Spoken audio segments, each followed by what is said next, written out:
নির্বাচনকে ঘিরে ৫ উপজেলায় সংঘর্ষ এবং মারধরের ঘটনায় ২৫ জন আহত হয়েছেন। লক্ষ্মীপুরে পশ্চিম কাজিরখিল সরকারি প্রাথমিক বিদ্যালয়ে ভোট কেন্দ্র দখলের চেষ্টার সময় পুলিশের সাথে এক প্রার্থী সমর্থকদের ধাওয়া পাল্টা ধাওয়া হয়েছে। এ সময় গাড়ি ভাঙচুর করে সমর্থকরা। এ ঘটনায় ৭ জন আহত হন, আটক করা হয় ৫ জনকে। লক্ষ্মীপুরের রায়পুরের চেয়ারম্যান প্রার্থীর সামনে প্রতিপক্ষের ২ কর্মীকে মারধরের অভিযোগ উঠেছে।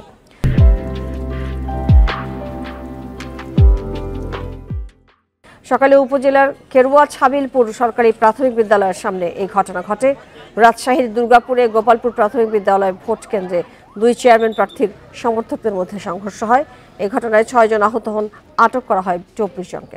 এদিকে রাজবাড়ীর বালিয়াকান্দিতে আনারস প্রতীকের এক সমর্থককে কুপিয়ে জখমের অভিযোগ উঠেছে প্রতিদ্বন্দ্বী প্রার্থীর সমর্থকদের বিরুদ্ধে।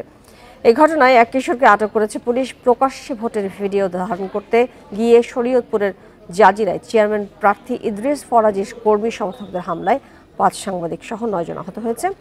এদিকে চাঁদপুরের হাজীগঞ্জে রামপুর উচ্চ বিদ্যালয় ভোট কেন্দ্রে ককটেল বিস্ফোরণ হয়েছে।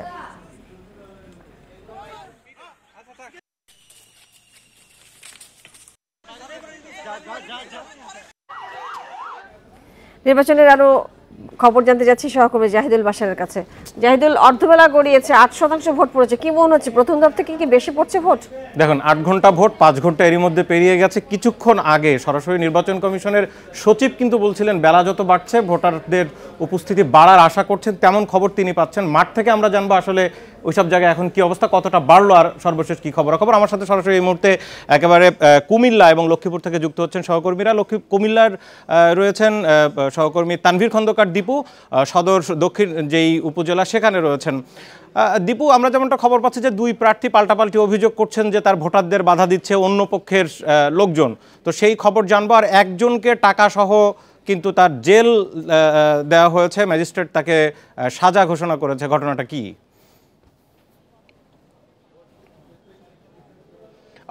আসলে সকাল থেকেই আমরা দেখেছি যে কুমিল্লা সদর দক্ষিণ উপজেলার যে ভোট গ্রহণ সেটি নিয়ে কিন্তু বিভিন্ন কেন্দ্রগুলোতে কিন্তু একটা টান উত্তেজনা আছে। কেন্দ্রের বাইরে কিন্তু দেখেছি যে প্রার্থীদের যে সমর্থক তাদের কিন্তু ভিড় লক্ষ্য করা গেছে। আর এলাকা ভিত্তিক একটি আধিপত্যের বিষয় রয়েছে প্রার্থীদের, সে কারণে ২ যে হেভিওয়েট প্রার্থী কাপ্পিরিচ প্রতীকের গোলাম সারোয়ার, তার এলাকায় যেমন তার আধিপত্য রয়েছে, তেমনি আব্দুল্লাহি বাবলুর এলাকাতেও কিন্তু তার আধিপত্য রয়েছে। তো আমরা দেখছিলাম যে এই দুইজনের এই আধিপত্যকে কেন্দ্র করে কিন্তু কেন্দ্রগুলোর বাইরে আমরা দেখেছি যে ভোটার যে উপস্থিতি সেটা কিন্তু কম ছিল। কারণ সকাল থেকে আমরা দেখেছি আইন শৃঙ্খলা বাহিনীর উপস্থিতি এবং বিভিন্ন কেন্দ্রে যে ভোটাররা এসেছে সেই ভোটাররা কিন্তু কিছুটা আতঙ্কিত অনুভব করেছে এবং তারা ভোট কেন্দ্রে আসতে কিছুটা অস্বস্তি বোধ করেছে। আরেকটি বিষয় হচ্ছে যে যেই সদর দক্ষিণ উপজেলার ভাটপাড়া কেন্দ্রে আমরা দেখেছি যে একজনকে ২৮,০০০ টাকা সহ নির্বাহী ম্যাজিস্ট্রেট আটক করেছেন এবং তাকে ৩ দিনের জেল দেওয়া হয়েছে। এখন আমি যে কেন্দ্রটিতে আছি সেটি হচ্ছে টিআই হাই স্কুল কেন্দ্র সুয়াগাজী। সেই কেন্দ্রটিতেও কিন্তু জাল ভোট সন্দেহে ২ জন কিশোরকে আটক করা হয়েছে। তাদেরকে আসলে আটক করে এই স্কুলের বারান্দায় বসিয়ে রাখা হয়েছে। নির্বাহী ম্যাজিস্ট্রেট কিছুক্ষণ পরেই আসবেন, আসলে তাদের ব্যাপারে কি সিদ্ধান্ত হয় সে বিষয়ে কিন্তু সিদ্ধান্ত নেবেন। এরকম বিচ্ছিন্ন কতগুলো ঘটনা নিয়ে কিন্তু কুমিল্লাতে ভোট গ্রহণ অনুষ্ঠিত হচ্ছে। অপরদিকে বরুড়া উপজেলায় যে ভোট চলছে সেখানে কিন্তু আমরা কিছুক্ষণ আগে খোঁজ পেয়েছি যে সেখানে প্রার্থী মাইনুল ইসলাম তার সমর্থকরা ঝলম কেন্দ্রে তাদের এজেন্ট বসতে দেওয়া হচ্ছে না এমন অভিযোগ এনে বিক্ষোভ করেছেন কেন্দ্রের বাইরে। সেখানেও কিন্তু আমরা দেখেছি যে এক ধরনের উত্তেজনা তৈরি করছে। তো সব মিলিয়ে বরুড়া এবং সদর দক্ষিণ উপজেলার যে ভোট সেটি কিন্তু বলা যায় যে সুষ্ঠুভাবে হচ্ছে, কিন্তু কেন্দ্রের বাইরে কিন্তু এক ধরনের উত্তেজনাকর পরিস্থিতি রয়েছে। আর যেটি ভোটারদের উপস্থিতির বিষয় সেটি কিন্তু সকালবেলা কেন্দ্রগুলোতে ভোটারদের উপস্থিতি আমরা দেখেছি বেলা বাড়ার সাথে সাথে যে ভোটারদের উপস্থিতি বাড়ার কথা রয়েছিল, আমরাও দেখেছি যে বিচ্ছিন্নভাবে ভোটাররা আসছেন, কিন্তু লাইন ধরে যে ভোট গ্রহণের দৃশ্য সেটি কিন্তু এই দুটো উপজেলাতে দেখা যায়নি। তো এই ছিল আমার কাছে কুমিল্লা থেকে ভোটের খবর। তানভীর, আপনি থাকুন আমাদের সাথে। আমরা একটু লক্ষ্মীপুরে যাব। লক্ষ্মীপুরে একটা অনাকাঙ্ক্ষিত ঘটনা ঘটেছে, ৫-৬ জন আহত আছে। আব্বাস হোসেন, সেই ঘটনা তো জানবো। একই সাথে ভোটার উপস্থিতি ৫ ঘন্টা হয়ে গেল আর ৩ ঘন্টা ভোটের বাকি আছে। মানে ভোটার উপস্থিতি নিয়ে প্রার্থীরা আসলে কতটা সন্তুষ্ট? আসলে লক্ষ্মীপুরের রামগঞ্জ এবং রায়পুর এই দুইটি উপজেলায় কিন্তু আমরা 181টি কেন্দ্র রয়েছে। এই 181টি কেন্দ্রের মধ্যে বেশ কয়েকটি কেন্দ্র আমরা সকাল থেকে ঘুরেছি। যেটি দেখেছি আসলে ভোটারের যে উপস্থিতি সেটি একদম কম, অর্থাৎ লাইন ধরে বা লম্বা লাইন ধরে যে ভোট দেওয়ার যে রীতি ছিল কিন্তু সেটি আমরা দেখিনি। হয়তো হাতে গোনা ভোটাররা আসছেন, তারা ভোট দিচ্ছেন। আমি এখন যে কেন্দ্রে রয়েছি এটি হলো রামগঞ্জ উপজেলার কাজিরখিল সরকারি প্রাথমিক বিদ্যালয় ভোট কেন্দ্র। এই ভোট কেন্দ্র 3521 জন ভোটার, এর মধ্যে এখন পর্যন্ত আমরা যেটি খবর পেয়েছি 642 জন ভোটার তারা ভোট দিয়েছেন।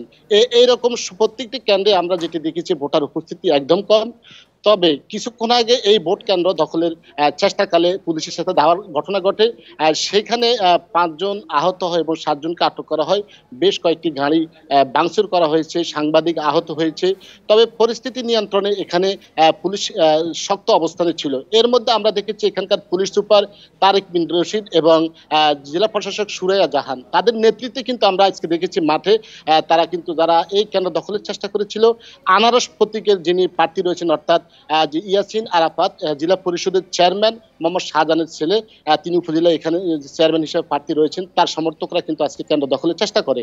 তবে এই কেন্দ্র দখলকে কেন্দ্র করে আমরা দেখেছি যে ধাওয়ার ঘটনা ঘটেছে। এবং আব্বাস হোসেন, একটা বিষয় একটু ছোট্ট করে জানবো, এত কড়াকড়ি এত অবস্থান, মানে আইন শৃঙ্খলা বাহিনী, ম্যাজিস্ট্রেট, বিজিবি, কোস্টগার্ড কেন্দ্র দখল করতে যাওয়ার সাহস পায় কোত্থেকে? আসলে এটি একদার মানে এটি সড়কের সাথে এই যে কেন্দ্রটা, এটি প্রতি বছর যখন নির্বাচন হয়, নির্বাচনের সময় এই কেন্দ্রের মধ্যে সংঘর্ষ হয়, ঘটনা ঘটে এবং এখানে হতাহতের ঘটনা ঘটেছে। আজকেও তার ব্যতিক্রম হয় নাই। পুলিশ বা বিজিবি, র্যাব এবং জেলা প্রশাসনের নেতৃত্বে আমরা দেখেছি আইন শৃঙ্খলা বাহিনীর শক্ত অবস্থানে ছিল। এই শক্ত অবস্থানে থাকার পরে যখন এই কেন্দ্র দখলের চেষ্টা করা হয়, পুলিশের পক্ষ থেকে, বিজিবির পক্ষ থেকে বা জেলা প্রশাসনের পক্ষ থেকে শক্ত অবস্থানে সেটি নিয়ন্ত্রণ করেছে। আসলে কেন্দ্র দখল করতে চাইলেও কিন্তু সেটি করতে পারে না পুলিশের শক্ত অবস্থানের কারণে। এর বাইরে আমরা রায়পুর উপজেলার যে কেরোয়ার যে ছবির সরকারি প্রাথমিক বিদ্যালয় সেটা আমরা দেখেছি। সেখানে উপজেলার চেয়ারম্যান প্রার্থী যিনি রয়েছেন মামুনুর রশিদ, তার সামনেই প্রতিপক্ষ প্রার্থীর যে 2 সমর্থককে মারধর করা হয়েছে।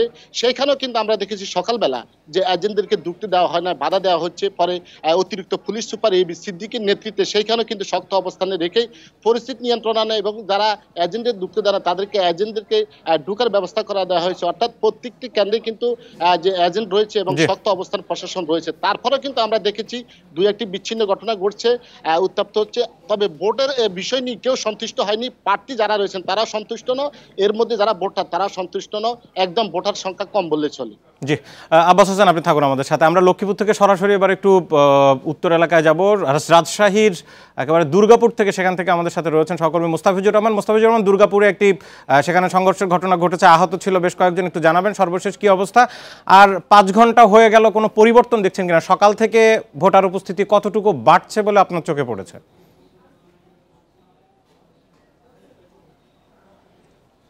হ্যাঁ, সকাল থেকে রাজশাহীর যে 3টি উপজেলায় ভোট গ্রহণ চলছে, অর্থাৎ পুঠিয়া, দুর্গাপুর এবং বাগমারা উপজেলায়, সেখানে ভোট গ্রহণ চলছে। ভোটার উপস্থিতি খুব একটা বেশি নেই, কারণ সকালবেলায় আমরা দেখেছিলাম যে প্রায় প্রথমের দিকে যখন যাই তখন প্রতি ঘন্টায় দেখা গেছে সর্বোচ্চ 10টি করে ভোট পড়েছে, এমন কিন্তু দেখেছি বিভিন্ন, বিশেষ করে রাজশাহী যে 3টি উপজেলা রয়েছে। আমরা কিছুক্ষণ আগে যে তথ্য এসেছে সেখানে কোনো কেন্দ্রে 60টি, কোনো কেন্দ্রে সর্বোচ্চ 100টি করে ভোট পড়েছে, কিন্তু সেগুলো কেন্দ্রে ভোটারের সংখ্যা রয়েছে 1100, কোনোটাতে 1200, এইরকম অবস্থা। এবং এখন যেহেতু মধ্যাহ্ন, এখন প্রায় দুপুর 1টা বাজছে, যার ফলে অনেকেই কিন্তু মধ্যাহ্ন বিরতির একটি অবস্থা, যদিও ভোট গ্রহণ চলছে। বাইরের মানুষের যে অবস্থা সেটি হয়তো অনেকেই ভাবছেন যে দুপুরে খাওয়া দাওয়া শেষ করে তারপরে হয়তো তারা ভোট প্রদানে আসবেন। তবে বাস্তব পরিস্থিতি হচ্ছে যে খুব একটা ভোটার উপস্থিতি নেই, কেননা এখানে অনেকেই বলছেন যে কিছুক্ষণ আগে রাজশাহীতে এক দফা বৃষ্টি হয়েছে, এই বৈরী আবহাওয়ার প্রভাবটাও থাকতে পারে। সেই সাথে উত্তরাঞ্চল যেহেতু এখন ধানের মৌসুম, অনেকে ধান কাটা নিয়েই ব্যস্ত আছেন, যার ফলে হয়তো ভোটের প্রভাব পড়েছে, অর্থাৎ ভোটার উপস্থিতির প্রভাব পড়েছে। এটি কিন্তু সংশ্লিষ্ট যারা কর্মকর্তারা রয়েছেন তাদের এটি দাবি।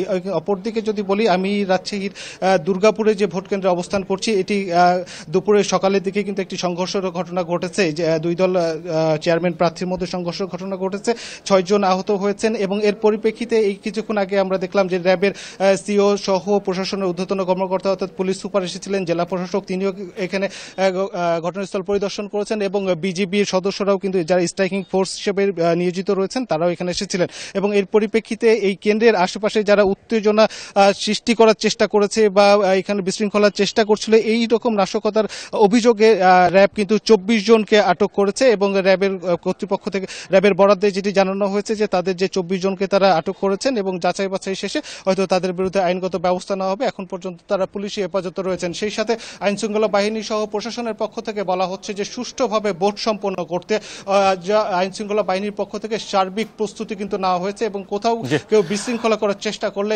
তাদের বিরুদ্ধে কঠোর ব্যবস্থা নেওয়া হবে বলেও কিন্তু আইনশৃঙ্খলা বাহিনীর পক্ষ থেকে নিশ্চিত করা হয়েছে। মোস্তফা জামান, আপনাকে অনেক ধন্যবাদ। ভোটার উপস্থিতি খানিকটা কম, যেমন সকাল থেকে বলছিলেন, নির্বাচন কমিশনও তাই বলছে, তবে কোথাও এখন পর্যন্ত অনাকাঙ্ক্ষিত ঘটনার কারণে ভোট কেন্দ্র বন্ধ হয়েছে, 13,000-এর বেশি ভোট কেন্দ্র, কোথায় সেই তথ্য আমরা পাইনি। আপনাদেরকে অনেক ধন্যবাদ। মমিতা, আপনি শুনছিলেন যে একেবারে মাঠ থেকে আমাদের সহকর্মীরা বলছিলেন। আজকেও আমরা দেখলাম যে ভোটার উপস্থিতি কম, কি মনে হচ্ছে কেন? দেখুন, বিভিন্ন কারণের কথা বলা হয়েছে, তবে এটার মূল যে ঠিক কি কারণ এটা নিয়ে অনেক বিশ্লেষণ হয়তো নির্বাচন কমিশন কিন্তু পরে তাদের ব্যাখ্যায় যখন ব্রিফিং করবে তখন হয়তো আরো বলবে যে ঠিক কি কি কারণে। নিশ্চয়ই পরে আপনার কাছ থেকে আমরা আরো আপডেট নেব। ধন্যবাদ আপনাকে জাহিদুল ভাই।